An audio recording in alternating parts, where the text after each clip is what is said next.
দুৰ্ভগীয়া এটি পৰিয়াল 14 বছৰীয়া সন্তানক লৈ দুশ্চিন্তাত পিতৃ-মাতৃ। বকো সমষ্টিৰ চমৰীয়া উন্নয়ন খণ্ডৰ অন্তৰ্গত জাওকাটাদিয়া গাঁৱৰ হাইদৰ আলীৰ 14 বছৰীয়া পুত্ৰ আনোৱাৰ হুছেইন বিগত প্ৰায় 10 বছৰ ধৰি আক্ৰান্ত হৈ আছে ছাইফ্লাই ৰোগত। কিন্তু আনোৱাৰৰ চিকিৎসাৰ বাবে বৰ্তমান পৰিয়ালটোৰ হাতত নাই ফুটাকৰি।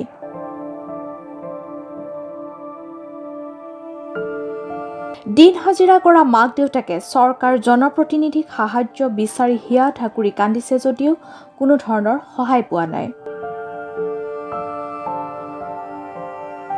ৰোগৰ মাজতো কণমানি আনোৱাৰে কৰি আছে লিখা পঢ়া।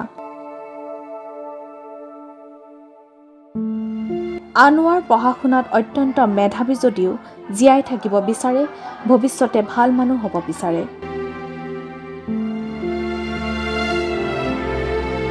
দৰিদ্ৰতাই তেওঁৰ বাবে কাল হৈ পৰিছে। মাক দেউতাকে টকাৰ অভাৱত কৰিব পৰা নাই চিকিৎসা, সেয়ে কণমানিজনে নীৰৱে হিয়া উজাৰি কান্দিছে।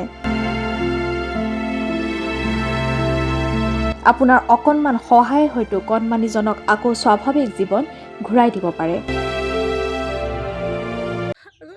বেশি করে সহায় করবো, নাকি ধর্মের মানুষ, ইমানদার মানুষ, আমার আবদারি তার উপরে তো বেশি করব। রাইজে যেন আমাকে সহায় করে। কি নাম? আনোয়ার হোসেন। কোন ক্লাসত পড়ে? তৃতীয় মানত পড়ে। কিমান বয়স হৈছে? বয়স 13 বছর, বেমারটো 10-12 বছর হয়।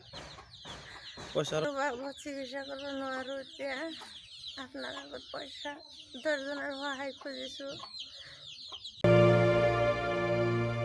যদি কোনো হৃদয়বান ব্যক্তিয়ে আনোৱাৰক সহায় কৰিব বিচাৰে তেন্তে তেওঁৰ পিতৃৰ IFSC code SBI number 0073989, account number 387006274456 নম্বৰত সহায় কৰক।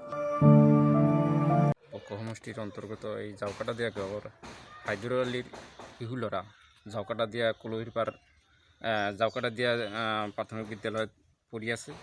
তেখেতৰ অৱস্থা দুৰাৰোগ্য ৰোগত প্ৰায় 10 বছৰ ধৰি ভুগি আছে, কিন্তু আৰ্থিক অৱস্থা একেবাৰেই জুৰুলা, যাৰ কাৰণে উন্নত মানৰ চিকিৎসাৰ কাৰণে চিকিৎসালয়ত লৈ যাব পৰা নাই। যাৰ বাবে আমি স্থানীয় এজন ব্যক্তি হিচাপে চৰকাৰ আৰু যিসকল হতাশায় ব্যক্তি আছে তেখেতসকলে যদি এই ল'ৰাটোৰ কাৰণে আৰ্থিক সহায় আগবঢ়ায় নিশ্চয় উপকাৰ হ'ব। বিশেষভাৱে এই পৰিয়ালৰ মাকে আবেদন কৰিছে যে বদৰুদ্দিন আজমল চাহাব যিহেতু অসমৰ বিভিন্ন অঞ্চলত দুখীয়া নিচলা পৰিয়ালক সহায়ৰ হাত আগবঢ়াই আহিছে, তে যাতে আপোনালোকৰ চেনেলৰ জৰিয়তে আমি এইটোৱে আবেদন জনাম যে এই পৰিয়ালক যদি এই ল'ৰাটো যিটো পঢ়িব বিচাৰিছে, ছাত্ৰ ভাল বুলি কৈছে, তেতিয়াহ'লে ল'ৰাটো যদি আচলতে জীৱনক ভৱিষ্যত উজ্জ্বল কামনা কৰে কোনোবা হিতাকাংক্ষী যদি ব্যক্তি আগবাঢ়ি আহে নিশ্চয় উপকাৰ হ'ব। যাৰ বাবে আমি এইখিনি আবেদন জনাইছোঁ যে চৰকাৰ আৰু বদৰুদ্দিন আজমল চাহাব আৰু যিসকল হতাশায় ব্যক্তি আছে তেখেতসকলে যাতে এই ল'ৰাটোৰ প্ৰতি আৰ্থিক সহায় আগবঢ়ায়, ল'ৰাটোৰ ভৱিষ্যত উজ্জ্বল কামনা কৰে, এইখিনি আমি আবেদন জনাইছোঁ। নগৰবেৰাৰ পৰা আবুল হুছেইনৰ ৰিপৰ্ট, অসম সংবাদ।